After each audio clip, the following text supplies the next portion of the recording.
Welcome to the number 1 season 8 special partner Cucina Small Appliances.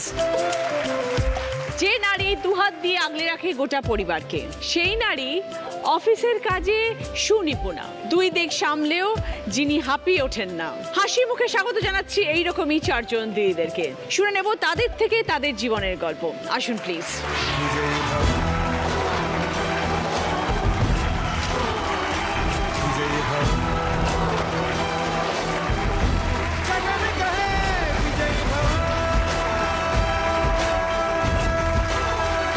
Shampa Das Naskar. নমস্কার দিদি, আমি জয়নগর থেকে এসেছি। একটা সংসারে না থেকেও স্বামীর কাছ থেকে বিচ্ছেদ হওয়ার পরেও কিভাবে আমি একলা ছেলেকে মানুষ করছি সেই গল্প আমি আপনার সঙ্গে শেয়ার করতে এসেছি। শুনবো তোমার গল্প। কৌশালী ভট্টাচার্য। নমস্কার দিদি, আমি হালিশহর থেকে আসছি। আমি একজন ভোকালিস্ট, আমি সেমি ক্লাসিক্যাল গাই। আমি এই গান দিয়ে কি করে আমি নিজেকে এবং আমার পরিবারের বাবাকে কিছুটা সাহায্য করতে পারছি, আজকে এই গল্পই তোমার সঙ্গে করব। শুনবো তোমার গল্প কৌশালী। রমা দাস। আমি ডানকুনি থেকে এসেছি। নমস্কার দিদি, আমি আমার কষ্টের গল্প আপনার কাছে শেয়ার করবো আজকে। ঠিক আছে, শুনবো আপনার গল্প। মৌসুমী নন্দী। নমস্কার দিদি, আমি বাঁকুড়া থেকে এসেছি।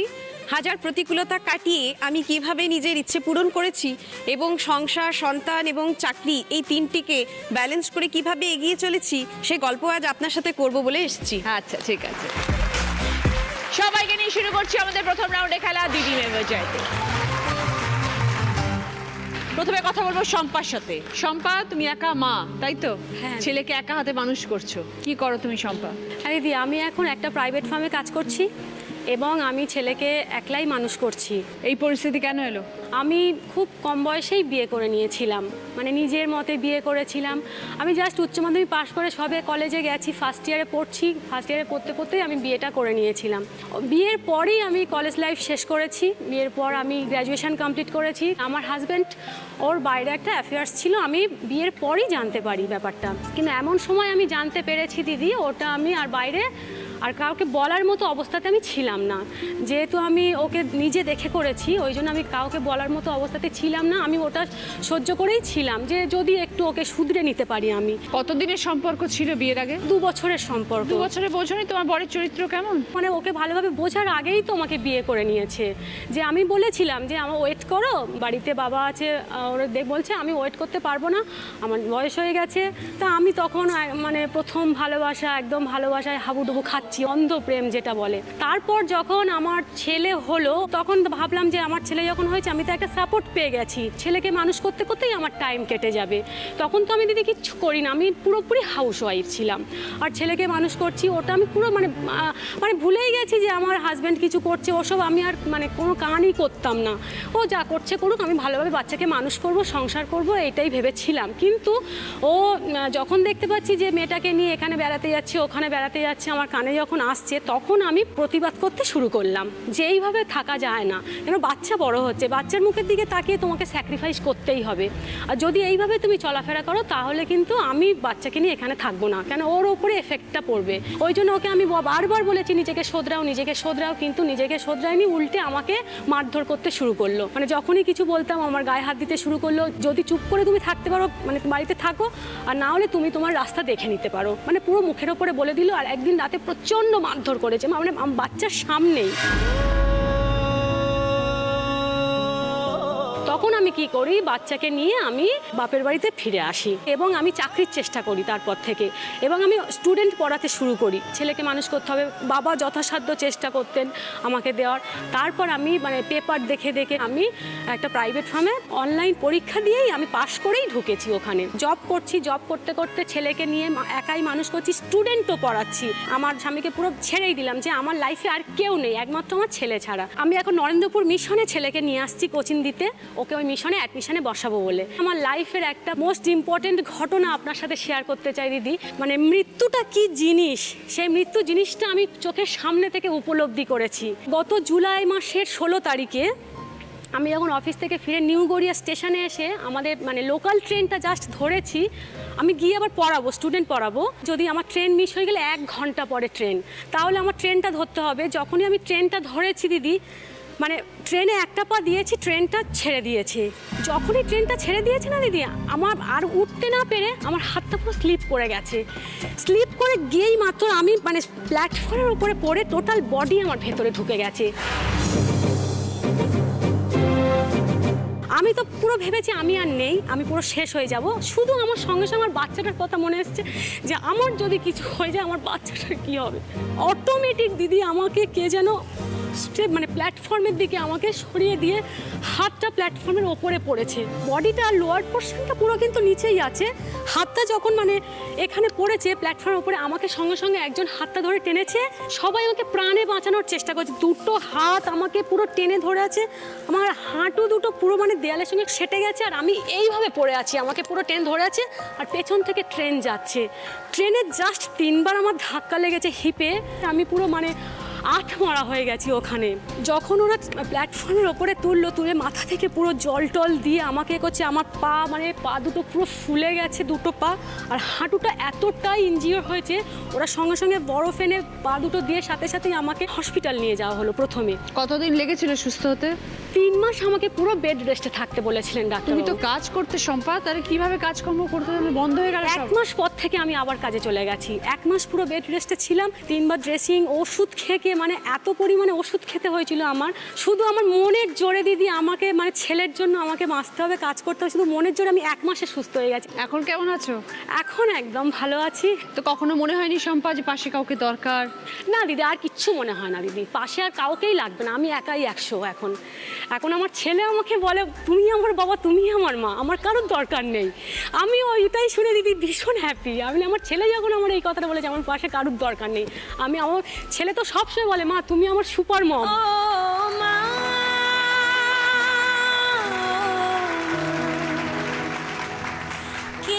তোমাকে এই মনের জোর সবসময় রাখতে হবে সম্পা, এবং ছেলেকে মানুষের মতো মানুষ তৈরি করতে হবে, আর সেটা তুমি পারবে। হ্যাঁ দিদি, একদম একদম। আমার অনেক শুভেচ্ছা রইলো তোমার জন্য সম্পা। ভালো থেকো এবং ছেলেকেও ভালো করে মানুষ করো।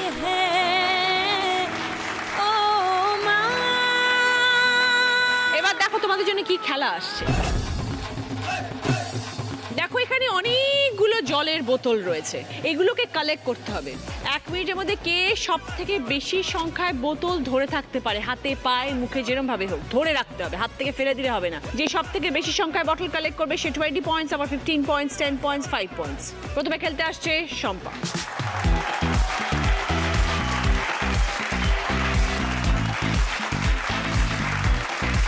স্টার্ট, গো।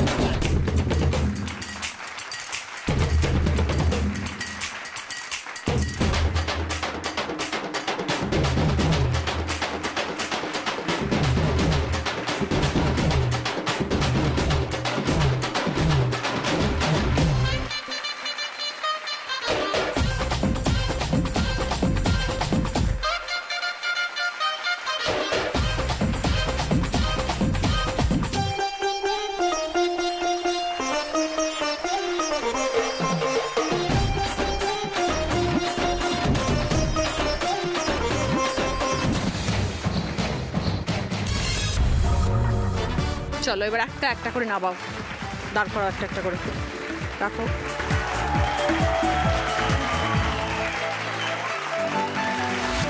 সম্পা 1 মিনিটে 10টা বটল কালেক্ট করেছে। এবার একটু কথা বলবো পৌশালীর সাথে। সঙ্গীত শিল্পী তুমি? হ্যাঁ দিদি। ছোটবেলা থেকে গান ভালোবাসো? হ্যাঁ, ভালোবাসি না শুধু, আমার অনেক সৌভাগ্য যে আমার সাংগীতিক পরিবারে জন্ম। আচ্ছা। আমি জন্ম থেকেই বাড়িতে সেতার, তবলা, গান এটা শুনতে শুনতেই বড় হয়েছে। হ্যাঁ দিদি, আমার যখন 3.5 বছর বয়স হয় আমার ঠাকুরদা উইদাউট এনি ইনফরমেশন রাতারাতি আমাদের পুলিশ ডেকে বাড়ি থেকে বার করে দিলেন। আমি, মা, বাবা, তখন বোন 3.5 মাস। কারণ খুব সম্ভবত দিদি মা বাবার সঙ্গে খুব একটা বনিবনা হচ্ছিল না। ওই শুরু হলো দিদি স্ট্রাগল করা। তখন তো খুবই ছোট, কি বুঝবো। যখন আমি একটু বুঝতে শিখলাম যে এবার বাবা আর পেরে উঠছেন না, কেননা আমার বাবা পেশাগতভাবে তবলার শিক্ষক, এবং সেইভাবে না ঠিক সংসারটা চলছিল না। আর মাও গানের টিচারই করতেন। আমি যখন ক্লাস 7-এ পড়ি, হঠাৎ করে মা বাবার মোটামুটি সমস্ত টিউশনগুলো চলে গেল আস্তে আস্তে, সমস্ত টিউশন নানান কারণে চলে গেল। তো তখন আমার মনে হলো যে আমাকে একটা কিছু করতে হবে। এরকমও দিন গেছে দিদি, দিনের পর দিন বাড়িতে 50 গ্রাম সর্ষের তেল আনা হতো, 50 গ্রাম তেল দিয়েই রান্না হবে, গোটা দিনের রান্না। আমরা 4 জন বাড়িতে। আমার বাবা তবলার টিউশনগুলো যখন চলে গেল, তখন বাবার কাছে আর কিছু করার ছিল না, কেননা বাবা না যে কোনো রকম কাজ করতে পারবেন না। এই কারণেই বলছি, বাবার বংশমর্যাদাটা একটু অন্যরকম ছিল। সেখান থেকে আমার বাবাকে চায়ের ব্যবসা শুরু করতে হয়, কেননা শুধুমাত্র সংসারটা চালানোর জন্য। ক্লাস 8-এ যখন আমি উঠলাম, আমাদের একটা অনুষ্ঠান হয়েছিল রিপাবলিক ডেতে। সেখানে আমি কল্যাণীতে গাইতে যাই, স্কুলেরই অনুষ্ঠান। এবং সেখানে আমার প্রথম টিউশন, আমারই এক জুনিয়র স্টুডেন্টের মা আমাকে ডেকে বলেন, পৌশালী তুই ওকে গান শেখাবি? আমার ওই একটা মাত্র অবলম্বন আমি তখন খুঁজে পেলাম যে আমাকে গান শেখাতে হবে, বাবার পাশে দাঁড়াতেই হবে। আস্তে আস্তে ঈশ্বরের আশীর্বাদে একটা একটা করে টিউশন বাড়তে বাড়তে এখন আমি প্রায় 20-25 জনকে গান শেখাই এবং শো করি। এখন ঠিকঠাক চলছে। আমি সম্পূর্ণভাবে নিজের দায়িত্ব নিজে চালাই। ইনফ্যাক্ট নিজের একটা জামা কাপড়ও আমি নিজে কিনি। মা বাবা ভালোবেসে দিলে সেটা আলাদা, কিন্তু আমি চাই না, আমি বাবাকে তো আমি তেমনভাবে কিছু হেল্প করতে পারি না, কেননা আমি গ্র্যাজুয়েশন কমপ্লিট করেছি রবীন্দ্রভারতী ইউনিভার্সিটি থেকে। ওখানে অনেক খরচা, এবং তারপরে বাবার পক্ষে সামর্থ্য ছিল না। আর বাবাকে সেটা আমি বুঝতে দেব না কখনো, কেননা আমার মনে হয় আমি মেয়ে হিসেবে এগুলো বলা মানে আমার বাবাকে আমি ছোট করা, আমার বাবার কোথাও একটা আঘাত লাগবে। তাই আমি নিজে নিজে আস্তে আস্তে টিউশন করে করে নিজেকে নিজে চালাই, এবং আমি বাবাকে আমার যতটুকু সামর্থ্য আমি প্রত্যেক মাসে বাবাকে হেল্প করি। এইভাবেই দিন চলে যাচ্ছে। তুমি মূলত কিরকম ধরনের গান গাও? সেমি ক্লাসিক্যাল গাই, কিন্তু শোজ করি ফোক সঙের। আর তুমি শেখাও, ক্লাসিক্যালি শেখাও? হ্যাঁ, ক্লাসিক্যাল শেখাই। বোনও গান করছে? না, বোন অ্যাথলিট, ও ডিস্ট্রিক্ট চ্যাম্পিয়ন। বাহ, ভেরি গুড। হ্যাঁ, 400 মিটার রানার। তা আজকে তোমার একটা ফোক হয়ে যাক। হে পিন্দাহারে পলাশের বহর, পলাহাব পহলাব মোহর। হে পিন্দাহারে পলাশের বোন, পলাহাব পহলাব মন। পিন্দাহারে পলাশের বোন, পলাহাব পহলাব মন। মেঘটি ইন্দুরে ঢোল কাটে, ওয়ে ল্যাংটা ইন্দুরে ঢোল কাটে, ও কাটে হে বতহরে পিড়িতির ফুল ফুটে, বতহরে পিড়িতির ফুল ফুটে। তোমার ঘরে বাস করে কারা মন জানো না, তোমার ঘরে বাস করে কারা মন জানো না। তোমার ঘরে বসত করে কয়জনা মন জানো না, তোমার ঘরে বসত করে কয়জনা। আল কিনারে নাহর গাছে বগা বগা ফুল, ফুলকে দেখিয়া ছড়ি ঘেঁচাকে চামড়ায়। গাছের মধ্যে তুলসী, পাতার মধ্যে পায়, সাদা সাহেব ফাঁকি দিয়া পলাইলি আসাম, সাদা সাহেব ফাঁকি দিয়া পলাইলি আসাম, সাদা সাহেব ফাঁকি দিয়া পলাইলি আসাম।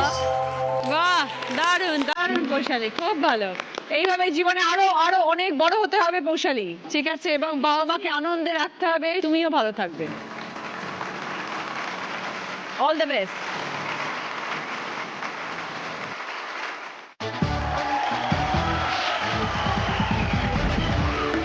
ফিরে এলাম ব্রেকের পর। আপনারা দেখছেন দিদি number 1 season 8, special partner Kutchina small appliances.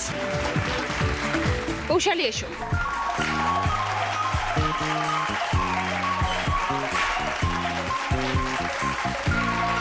Ready? Start, go.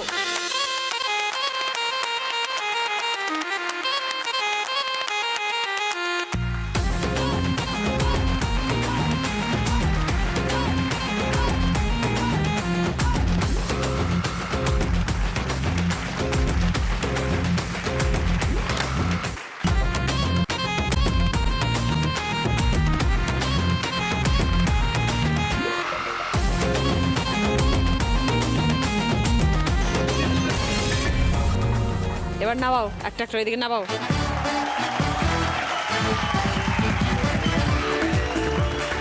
বৌশালী 1 মিনিটে 9টা বটল কালেক্ট করেছে। এবার রমাদির সাথে কথা বলবো। হ্যাঁ দিদি, কি করেন আপনি?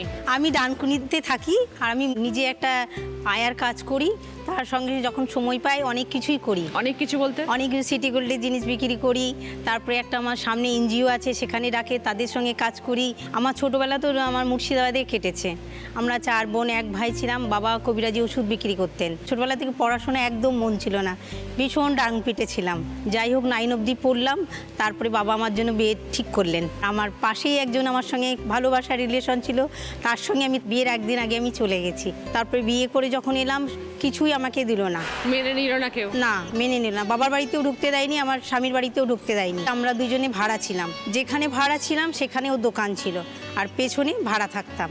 এই আনন্দে সংসার কাটতে কাটতে আমার একটি ছেলে হলো, ছেলে হবার মেয়ে হলো। তারপরে ওর কাজে আর মন বসে না, টেলার ছিল উনি, কাজ করতে চাইলো না। তখন আমি বললাম এখানে আমি থাকবো না, ছেলে মেয়েকে আমাকে মানুষ করতে হবে, চলো অন্য কোথাও গিয়ে কাজ করি। দিয়ে আমি আমার স্বামী কলকাতায় চলে এলাম। দিয়ে এখানেও ভালোভাবে কাজ করছিল। তারপরে অন্য দোকানে কাজ করতে চাইতো না, দিয়ে কাজ করতে চাইতো না, চলে এলো মুর্শিদাবাদ। উনি চলে যাওয়ার পর আমাকে বললো ফোন করে যে তুমি এখানে চলে এসো। আমি বললাম আমি ওখানে যাব না, ছেলে মেয়ে মানুষ হবে না, তুমি এখানে এসো।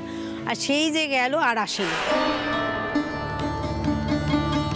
কলকাতাতে ওখানে ঘর ভাড়া দিয়ে থাকতে বললাম, আমার এক বান্ধবী ডানকুনিতে আমার থাকার ব্যবস্থা করে দিল। এখানে কম ভাড়া, তুই এখানে এসে থাক, তোর বর নিয়ে থাক। আমি ওকে বললাম এখানে ঘর নিচে এসো, কম ভাড়ার মধ্যে চলবে। উনি আসেননি। তারপরে আমার শ্বশুর এলো একদিন, এসে বলল যে তুমি বাড়ি চলো। আমি বলছি উনি এলেই আমি চলে যাব। ওনাকে এবার উল্টো বুঝিয়েছে যে উনি বিয়ে করেছে, তোর সঙ্গে সংসার করবে না। আমার স্বামী আমাকে না জেনে শুনে তিনি একটা বিয়ে করলো।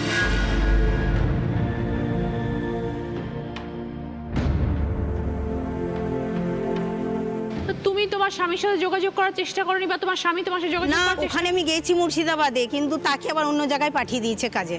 আমি সেখানকার কোনো ঠিকানা জানতাম না। তারপরেও আমি গেছি, তখন বলে এখানে এসে থাকো। আমি বললাম আমি সতীনে ঘর করব না, তুমি আমার কাছে একবার গেলে না, কমসে কম ছেলে মেয়ের দিকে তাকাতে পারতো দিদি, আমার দিকে নাই বা তাকালো বলুন। এখন আমার মেয়ে MA পড়ছে, গ্র্যাজুয়েশন কমপ্লিট করলো হাওড়া কলেজ থেকে, ইংলিশে অনার্স নিয়ে।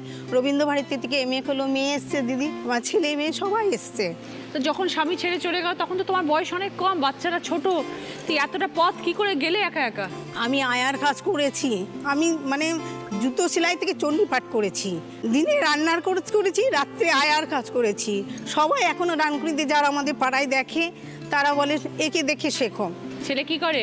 ছেলে আগে জুট মিলে কাজ করতো, একটা ভাড়ার টোটো কিনে দিয়েছি, টোটো চালায়। তো এখন তুমি যা রোজগার করো তাতে মোটামুটি তোমার সংসার হ্যাঁ ঠিকঠাক ভাবে দিদি, চলে? আমার এখন আপনাদের আশীর্বাদে, ঠাকুরের আশীর্বাদে যা হয়েছে, আমি শাশুড়ি মাকে ডেকেছি বাড়িতে, দেখিয়েছি যে দেখুন আমার একটা বাটি দেননি, আমার এখন কত বড় বড় বাসন কুসন হয়েছে।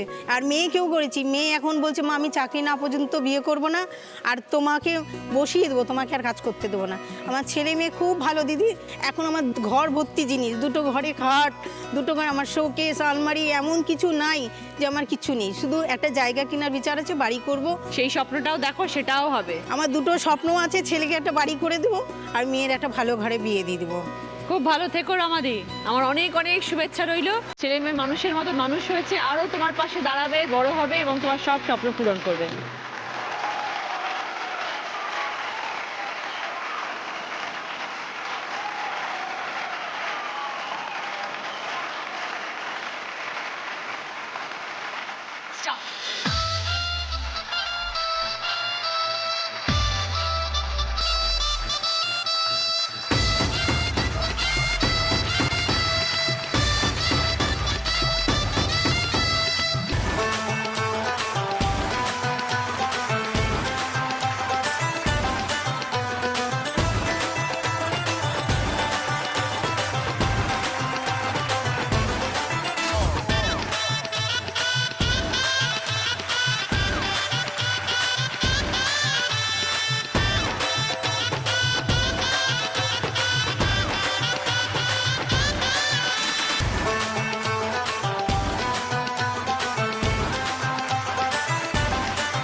আর নিতে পারছি না। এবার রাখো, হয়ে গেছে, টাইম শেষ।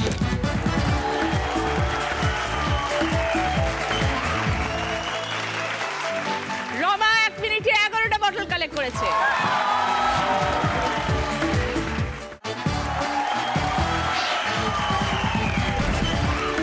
ফিরে এলাম ব্রেকের পর। আপনারা দেখছেন দিদি number 1 season 8 special partner Kutchina small appliances.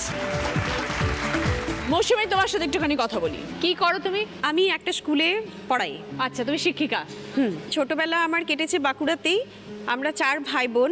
বাবা পাবলিক হেলথ ইঞ্জিনিয়ারিং অফিসে সার্ভিস করতেন। ছোট থেকেই দেখতাম বাবার একা রোজগারের ওপর বাবা 4 জন ছেলে মেয়েকে কি কষ্টে মানুষ করছেন, এবং সেই থেকেই আমার মনে সেটা রেখাপাত করে। এবং সবসময়তেই চেষ্টা করতাম যে একটা সময় যখন আসবে আমি নিজে স্বাবলম্বী হব এবং বাবার পাশে দাঁড়াবো, তাকে আর্থিক সাহায্য এবং সমস্ত রকম সাহায্য দেওয়ার চেষ্টা করব।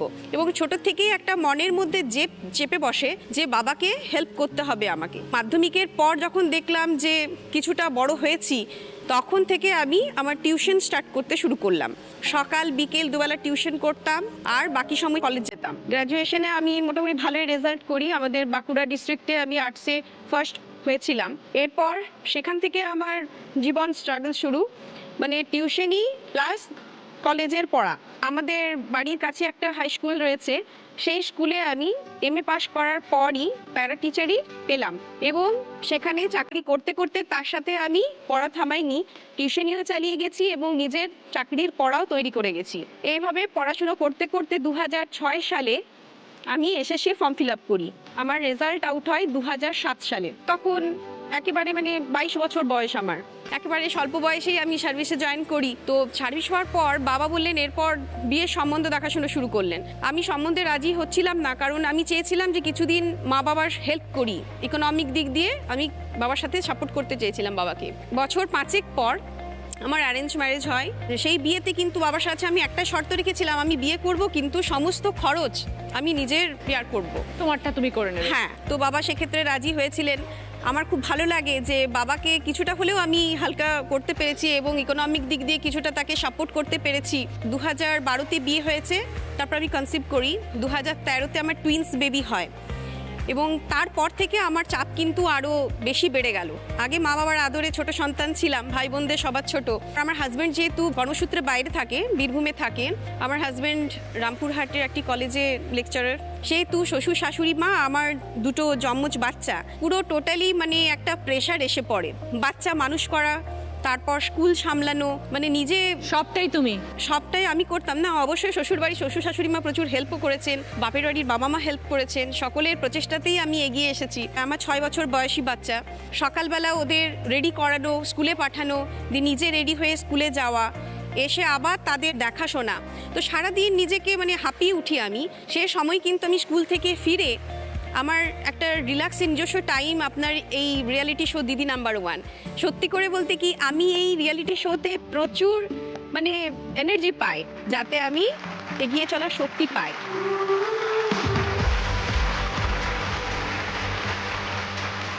এইভাবেই দিদি চলছে। হাজব্যান্ড দূরে থাকে, চাপ তো অবশ্যই, ঘর সামলানো, শ্বশুর শাশুড়ি মার এজ হয়েছে, খুব কম বয়স থেকে ম্যাচিওর হয়ে গেছে। একদম সব দায়িত্ব ঘরের উপর এসে পড়েছে ছোট্টবেলা। চেষ্টা করছি আমার যতটুকু সাধ্য, আমি চেষ্টা করছি সকলকে ভালো রাখার। সবাইকে দেখে নিয়ে ভালো করে রাখতে হবে। হ্যাঁ দিদি, আপনি আশীর্বাদ করুন যেন এইভাবে এগিয়ে চলতে পারি। নিশ্চয়ই পারবে। এত ছোট বয়স থেকে নিজের পায়ে দাঁড়িয়েছে মৌসুমী, এরপরে জীবনটাও দেখবে খুব আনন্দে কাটাতে পারবে। হ্যাঁ, নিশ্চয়ই। ভালো থেকো মৌসুমী।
বটল কালেক্ট করেছে।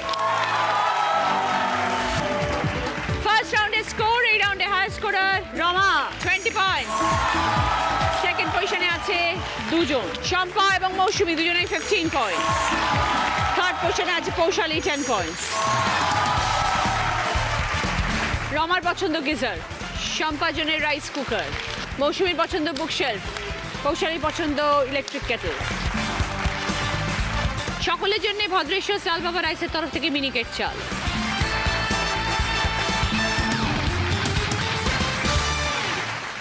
हम दोनों दो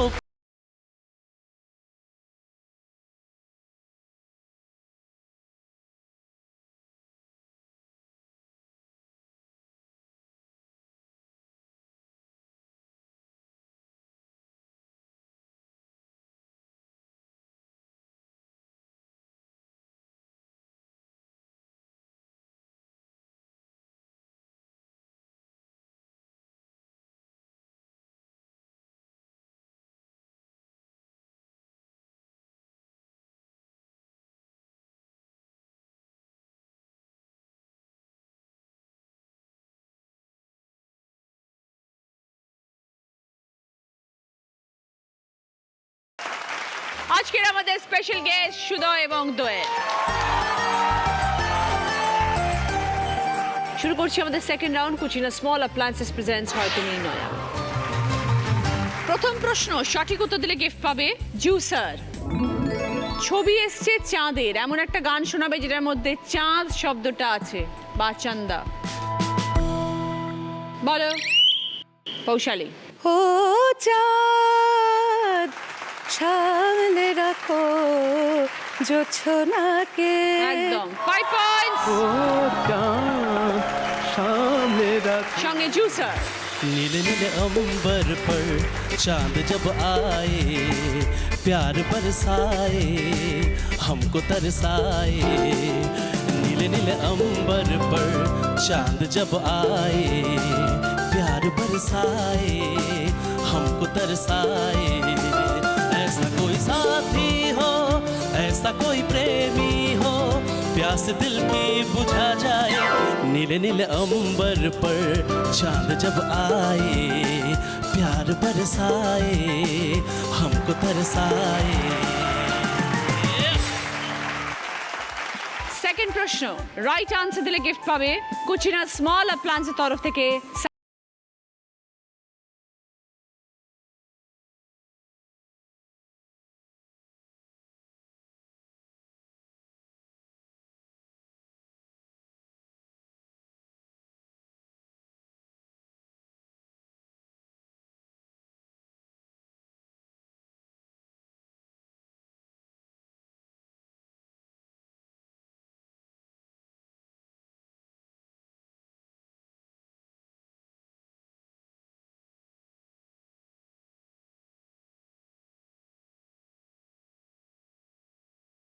অনুযায়ী মন কি চেয়েছে? আমি হারিয়ে যাব আমি তোমার সাথে সেই অঙ্গীকার। বলো। শম্পা। হারিয়ে যাবো। একদম 5 পয়েন্টস। তোমার হাতে আজ মন চেয়েছে। সঙ্গে কুচিনা স্মল অ্যাপ্লায়েন্স তরফ থেকে স্যান্ডউইচ মেকার। 3 নম্বর গানের প্রশ্ন, সঠিক উত্তর দিলে গিফট পাবে স্যালাড কাটার। অনেকগুলো অক্ষর ঘোরাঘুরি করবে, একটা অক্ষরে সে আটকে যাবে, সঙ্গে সঙ্গে বাজার প্রেস করে সেই অক্ষর দিয়ে গান শুরু করবে।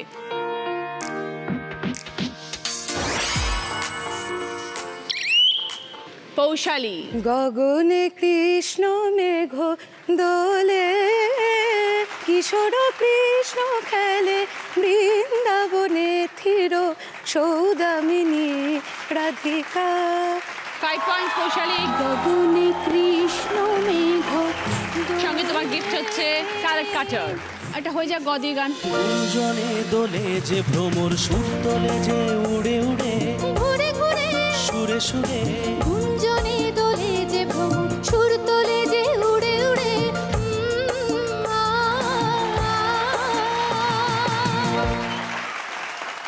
4 নম্বর গানের প্রশ্ন, রাইট আনসার দিলে গিফট পাবে লালাম অয়েল প্লাসের তরফ থেকে লেডিস ব্যাগ। যেতে যেতে পথে হলো দেরি, তাই তো পারিনি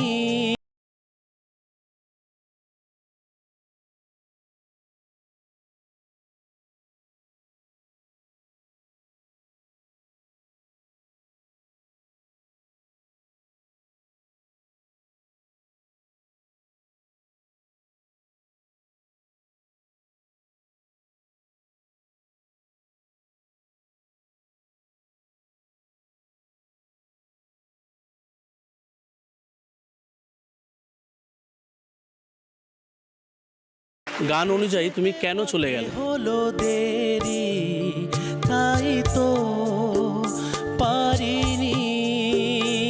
বলো পৌশালী। ক্ষমা পাইনি তাই চলে গেল।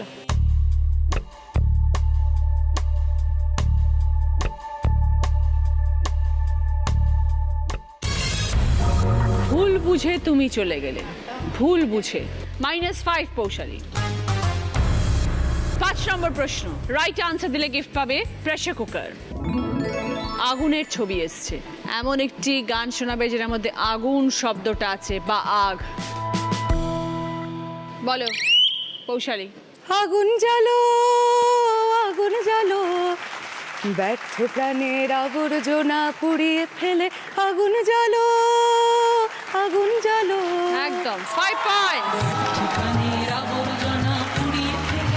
সঙ্গে প্রেসার কুকার। হয়ে যাক। তুমি আর জ্বালাইও না, মন যে মাহানে না, তুমি জ্বালাইয়া গেলা মনের আগুন নিভাইয়া গেলা না। বন্ধু জানিয়াও জানলা না, ওই বন্ধু শুনিয়াও শুনলা না, জ্বালাইয়া গেলা মনের আগুন নিভাইয়া গেলা না।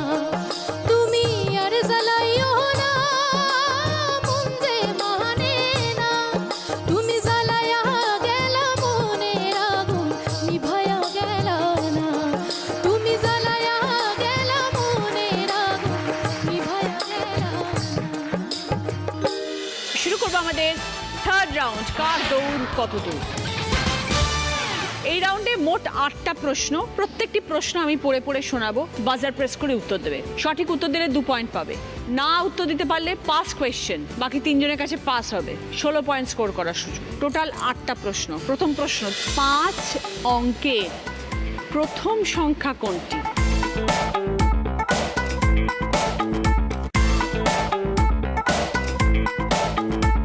বলো পৌশালী। 10,000। 2 পয়েন্টস। 2 নম্বর প্রশ্ন, কথা অনুযায়ী কত কথার এক কথা বলা হয়?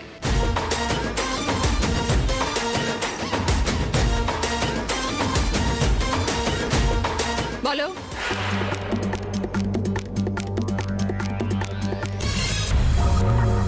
লাখ কথা, আমরা বলি লাখ কথার এক কথা।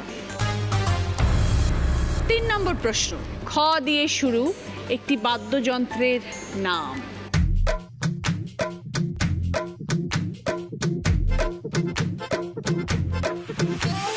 বলো পৌশালী। খোল। 2 পয়েন্টস। 4 নম্বর প্রশ্ন, পাহাড়ি পথে ওঠার সঙ্গে কোন পাখির সম্পর্ক আছে?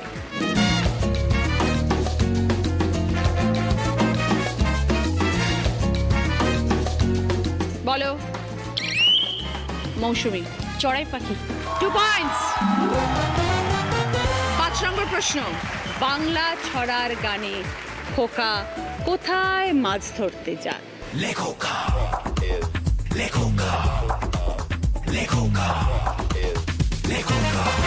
বলো শম্পা। ক্ষীর নদীর কূলে। 2 পয়েন্টস। 6 নম্বর প্রশ্ন, চলতি কথায় জলে বাস করে কার সঙ্গে বিবাদ করতে নেই?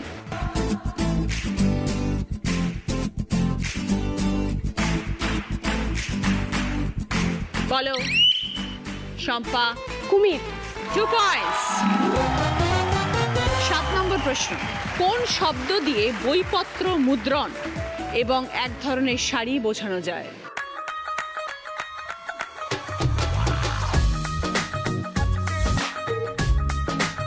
বলো মৌসুমী।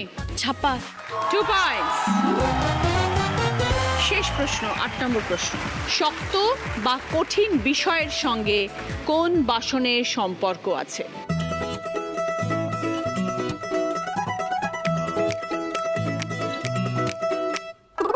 বলো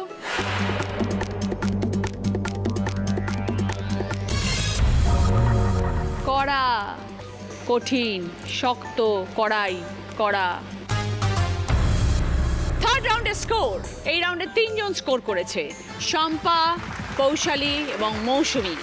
3 জনেই 4 পয়েন্টস, 3 জনেই। চলো আমার সাথে।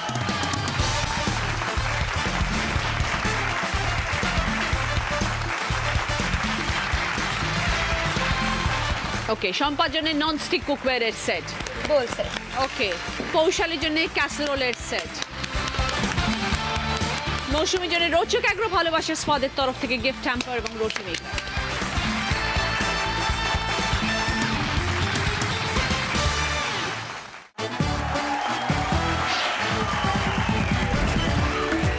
ফিরে এলাম ব্রেকের পর, শুরু করছি আমাদের শেষ রাউন্ড, বুদ্ধিতে বাজিমাত।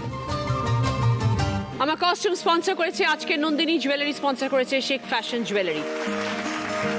যিনি আজ দিদি নাম্বার 1 হবেন তিনি পেয়ে যাবেন মুখরোচক চানাচুরের তরফ থেকে গিফট হ্যাম্পার এবং সুরভি ম্যানশন গড়িয়া এবং গড়িয়াটের তরফ থেকে সোনার হার। সকল দিদিদের জন্য রয়েছে রুবি জেনারেল হসপিটালের তরফ থেকে বিশেষ প্রায়োরিটি হেলথ কার্ড, ভালো থেকো, এবং সঙ্গে তারা পেয়ে যাবেন নিজেদের অথবা পরিবারের একজনের জন্য free annual health check up package. প্রথম প্রশ্ন, সঠিক উত্তর দিলে গিফট পাবে আরিয়ান কালেকশনের তরফ থেকে গোল্ড প্লেটেড জুয়েলারি সেট। তোমার বাবা, তার পিস্তত ভাই, তার একমাত্র বৌদি তোমার কে?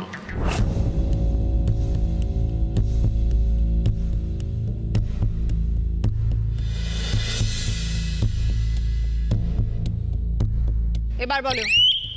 শম্পা। আমার মা। বোঝাও। আমার বাবা, তার পিস্তুত ভাই মানে বাবার পিসির ছেলে, তার একমাত্র বৌদি মানে আমার মাই। 20 পয়েন্টস, সঙ্গে আরিয়ান কালেকশনের তরফ থেকে গোল্ড প্লেটেড জুয়েলারি সেট। দ্বিতীয় প্রশ্ন, সঠিক উত্তর দিলে গিফট পাবে মিক্সার গ্রাইন্ডার। বক, পেয়ারা, ময়ূর, প্রত্যেকটা শব্দ থেকে একটা করে অক্ষর নিয়ে একটা নতুন শব্দ বানাও।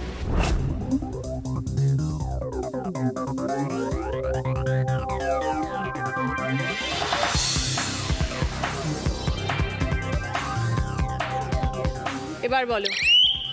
পৌশালী। বয়াম। বোঝাও। বকের ব, পেয়ারার অন্তস্থ আকার, আর ময়ূরের মব।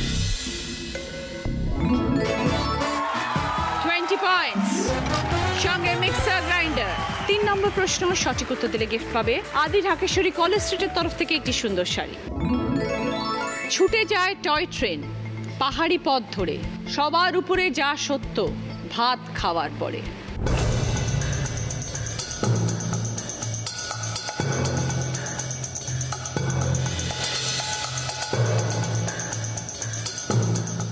এবার বলো।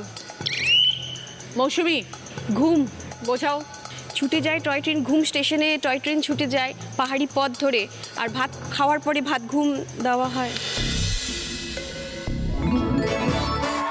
20 পয়েন্টস, সঙ্গে আদি ঢাকেশ্বরী কলেজ স্ট্রিটের তরফ থেকে শাড়ি। 4 নম্বর প্রশ্ন, সঠিক উত্তর দিলে গিফট পাবে উপাসনা মাস্টার অয়েলের তরফ থেকে 4.1 অডিও স্পিকার এবং গিফট হ্যাম্পার। প্রথমে একটি ক্লু, কণ্ঠর পর শব্দ এলে প্রত্যেকের আলাদা পেলে। এখান থেকে একটা শব্দ বেরোবে, তারপরে একটি অক্ষর, তারপরে ছবি থেকে একটা শব্দ, তারপরে ছবি থেকে আরেকটা শব্দ, 4টে মিলিয়ে একটা অর্থপূর্ণ শব্দ।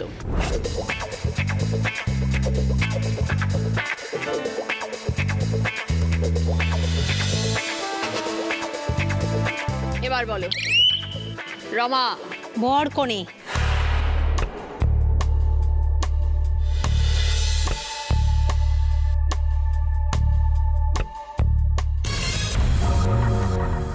স্বরবর্ণ, কণ্ঠর পর শব্দ এলে প্রত্যেকের আলাদা পেলে স্বর, তারপরে ও, তারপরে পর, তারপর নো, নো মান না, নো, স্বরবর্ণ। -10। শেষ প্রশ্ন, 5 নম্বর প্রশ্ন, রাইট আনসার দিলে গিফট পাবে মাইক্রোওভেন। 30 পয়েন্টসের আনসার, যদি পারো 30 পয়েন্ট, যদি ভুল করো -20। শম্পা স্কোর এই মুহূর্তে 44, পৌশালী 44, মৌসুমী স্কোর 39। 3 জনের মধ্যে যে উত্তর দেবে সে আজকের উইনার, সবাই খেলতে পারবে। ছবিটা ক্লু, শূন্য স্থান পূরণ করতে হবে।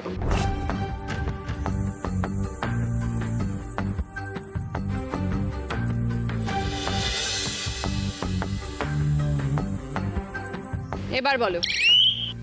কৌশালী। গানের আসর। কৌশালী বলছে গানের আসর, যদি সঠিক হয় তবে 30 পয়েন্টস। দেখে নি।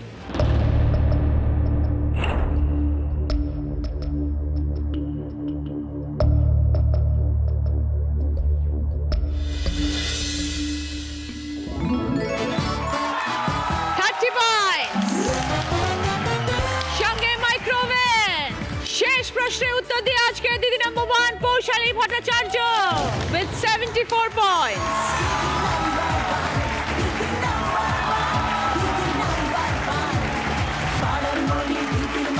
কৌশলীর জন্য রয়েছে এবার জ্যাকপট রাউন্ড, যেটা খেলে জিততে পারলে পাবে জি বাংলা এবং সেন্ট গোকুল ডায়মন্ডসের তরফ থেকে এই সোনার গিফট। কৌশালী 5টা শব্দ, 20 সেকেন্ডস টাইম, রিভার্সে উত্তর। আমি পরপর বলবো, উল্টো দিক দিয়ে উত্তর দেবে। সবাই শুরু হচ্ছে এখন, স্টার্ট। মটর, মেঠো, মোটর, মিঠে, ময়ূর। ময়ূর, মিঠে, মেঠোর, মটর, সব গুলিয়ে গেছে। সব গুলিয়ে গেছে। শেষটাই তো ভুলে গেছি, 5 নম্বরটা কি ছিল? পারবো না। ময়ূর, মিঠেটা ঠিক ছিল, তারপরটা আর হয়নি। তারপরে মোটর, মেঠো, লাস্টে ছিল মোটর। সব গুলিয়ে গেছে আমার। এ নাও, এটা তোমার মেমেন্টো, এইটা তোমার মেমেন্টো, এইটা মৌসুমি ধরো। উইনারের ট্রফি পৌশালী। Thank you. দিদি নাম্বার 1 এর ব্যাচ, দিদি নাম্বার 1 এর স্যাশ। শুরুই মেনশন গড়িয়া এবং গড়িয়াটের তরফ থেকে সোনার হার। মুখরোচক চাঁচুরের তরফ থেকে গিফট হ্যাম্পার। আদি ঢাকেশ্বরী কলেজ স্ট্রিটের তরফ থেকে গিফট ভাউচার। রুবি জেনারেল হসপিটালের তরফ থেকে সকলের জন্য প্রায়োরিটি হেলথ কার্ড। ভালো থেকো।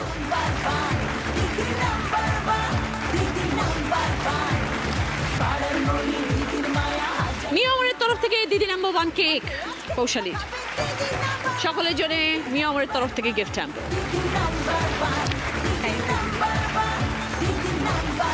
আজকের মতন এই পর্যন্তই। সবাই ভালো থাকুন। এরপরে আপনারা দেখবেন আলো ছায়া।